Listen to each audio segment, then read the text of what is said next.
Hi, it's time for another verb of the day. Today's verb is flop. Let's take a moment to look at some of the definitions or the ways that we use this verb. The first way you might hear flop used is to mean to fall, move, or hang in a heavy and loose way. So sometimes with this first definition, you might even think of someone's kind of hair, right? And how it maybe flops to one side. It hangs in a heavy or loose way. A second way you might hear or see the verb flop used is to mean to sit or lie down heavily or suddenly in a certain or particular place. Many times when we use this meaning, we're talking about someone who's very tired, right? And so they just kind of, right? Maybe you've had that feeling after a day of work or a day of school.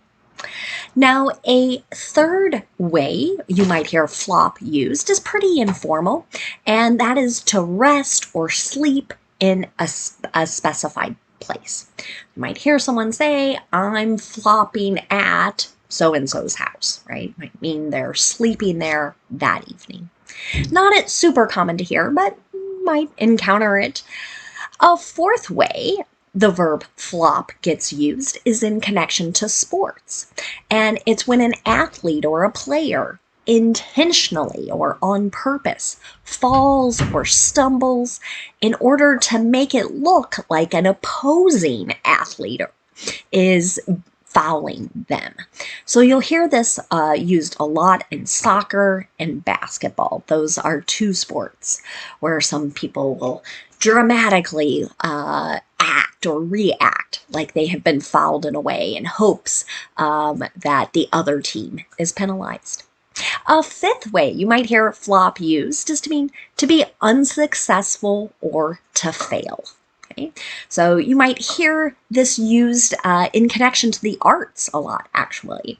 So people will talk about movies or albums not performing well. So people not liking them, people not buying tickets or buying the album. And so you might, again, hear that verb used in that connection. Flop is a regular verb. To make the progressive form of this verb, I'm going to have a spelling change before I add that ing. So the verb flop is a one-syllable verb. I have one vowel letter, and my end of the verb there ends with a consonant, then a vowel, then a consonant. And this means I'm doubling the last consonant, the letter P here, before I add ing. And that forms flopping. The past tense and participle forms of this verb are going to require the same spelling change. So I'm going to add a second P. I'm doubling the P because the reason for this is my suffix starts with a vowel letter. So ing, ed, this is why we're doubling the P here. So the verb flop ends in an unvoiced P sound. And this means that the ed ending is going to make a T sound. It should sound like this: flopped, flopped. Okay. Now, I do have a couple phrasal verbs for us to discuss. The first is to flop down. And the meaning here is to fling or plop oneself onto some surface or thing. An example of this might be the runner flopped down on the ground after the race. Right? So you can imagine someone running very hard, and at the end, they just sort of fling themselves onto the ground. A second way to use flop down would be to take a physical item, to plop something down and onto a particular surface or thing. An example of this: he flopped the book down and stomped out of the room.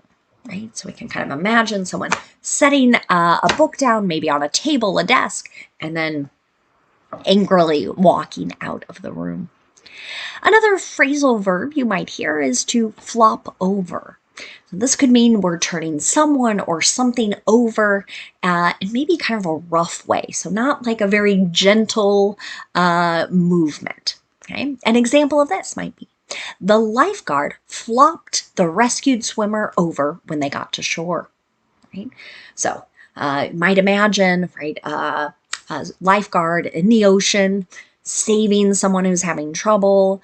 When they get to shore, maybe the person's kind of on their stomach. They roughly turn them over to their back to make sure they're getting air and possibly to get some water out. Now let's continue using our verb of the day, flop. Today we're going to practice the present perfect and the simple future using be going to. We'll start with the present perfect. There are a couple ways that we use this verb. One is to describe an action that started in the past and continues into the present. And another way would be to describe an action that occurred at some unknown point in the past. To make the present perfect, I always like to point out to my students, this verb tense has two P's, so that's going to have two parts to our verb. When we make affirmative sentences, we'll always start with a subject. Okay? And if our subject is I, you, we, or they, the first part of my verb is have, and then the participle form of the verb. Or because this is regular, it's the ed form. Now, if my subject is he, she, or it, I'm going to use has and then the participle. Let's take a look at an example sentence. The president's immigration plan has flopped with progressives. Okay? This sentence would tie back to our last definition. It is describing a plan that has failed or a plan that has not been successful. If I want to make a negative present perfect sentence, I'm going to start with my subject and then use either have or has, then not, and then the participle form of the verb. You might also hear the contractions, haven't or hasn't, and then the participle. You can see that in my example sentence here. They haven't flopped in their new roles. So here we're saying they haven't been unsuccessful.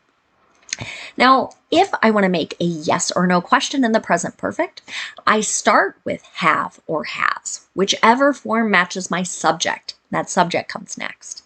Then you're going to see the participle form of the verb. Here's an example question. Has she flopped like this all season? So here, maybe I'm talking about an athlete, right? And my favorite team is playing another team, and I feel like there's a player on that team that is intentionally falling, trying to get a foul. Maybe I'm asking someone else, is this sort of common? Is this an action that has started at the beginning of the season and is continuing into the present? Now let's talk about the simple future. Today we're going to make sentences using be going to. Be going to is really common when people are discussing their plans. You might occasionally hear it with predictions as well. To make sentences in the simple, in the simple future using be going to, I always start with my subject. If my subject is I, then I'll use am, going to, and then the base verb. If my subject is you, we, or they, I'll use are, A-R-E, going to, and then the base verb. And finally, if my subject is he, she, or it, I'll use is, going to, and then the base verb. Here's another example sentence. I'm going to flop down on the couch as soon as I get home. Right? So here's someone's plan, right? That kind of falling down in sort of a heavy sort of way. And usually people say this after they're just exhausted, extremely tired. Now, if I want to make a negative simple future sentence, again, I pay attention to my subject. I use the form of be that matches, so am, are, or is. Then I use not, then going to, and the base verb. Okay, so you might hear the contractions aren't for are not, or isn't for is not. There is no contraction with am not. Here's another example sentence. These ideas aren't going to flop. Right? So we're back to that example of being successful. Okay. Finally, let's look at a yes or no question in the simple future. To do this, I start with the form of be, am, is, or are, whichever form matches that subject. Right? That comes next. Then we use going to, and then the base verb. An example, is this sequel going to flop at the box office. Right? Sequel meaning kind of a second movie, a second story that's connected or kind of continuing from a first one. Okay. Now let's spend a moment looking at some words that are related to our verb flop. And the first word we're going to discuss today is just the noun form of this word. So I've got the exact same spelling and the exact same pronunciation.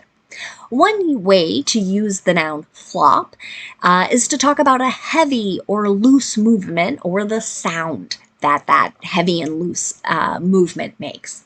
An example of this might be, the magazines hit the ground with a flop. Right? So we can kind of imagine, right, magazines, very loose items, right? And perhaps they're kind of thrown onto the ground, right?